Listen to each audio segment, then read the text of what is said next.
Jedan od junaka ove utakmice.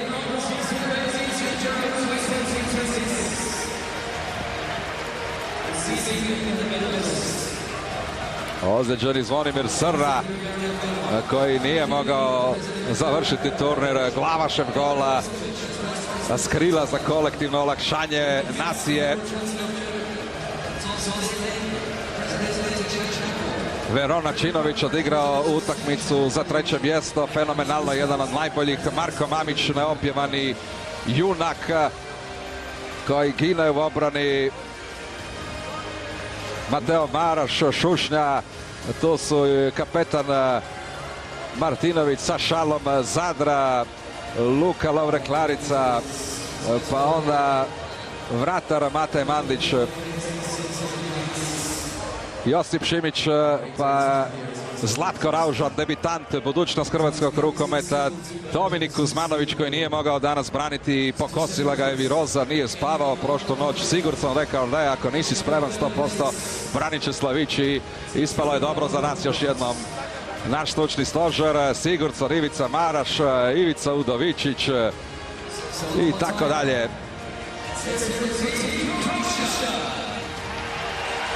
Medicinski tim sada dolazi, jako važni ljudi za oporavak igrača.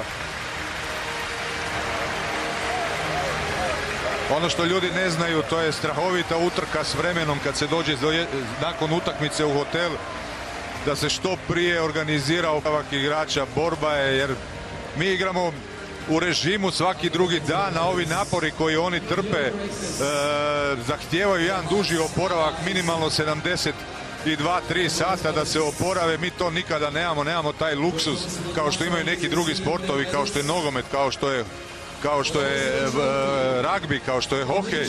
Dakle, užasno naporan sport, kontaktan sport, puno troši, najčešće u nekakvom anaerobnom režimu igre. Dakle, dug oporavak treba biti, ali ovi momci nemaju vremena za to. Dakle, vrlo brzo se odvija prvenstvo u rukometu i veliki su napori i zato ima toliko puno ozljeda. Ja bih volio da EHF i IHF da razmisle o tome da malo produže to prvenstvo, da se da malo više vremena, možda da se igra svaki treći, četvrti dan.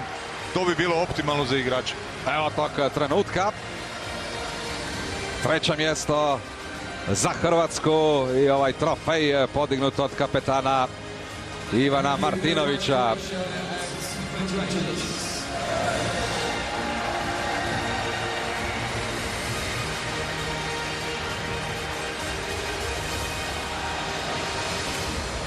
Thank you so much, Croatia. And one wonderful time they obviously had in reaching this position. With a great tournament effort.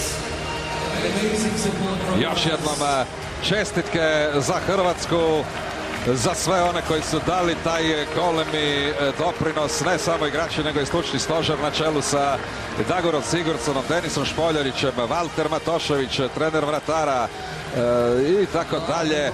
To je naša ekipa koja je ponosno ovdje podigla taj trofej i nosi doma brončane medalje na doček u Zagreb sutra. Ceremonija ide dalje. Nakon Hrvatske srebrna je Njemačka. Reprezentacija koja nas je zaustavila u polufinalu. Nismo mogli protiv Njemačke koja je objektivno bila bolja u tom meču. A Njemačka danas zaustavljena od Danske.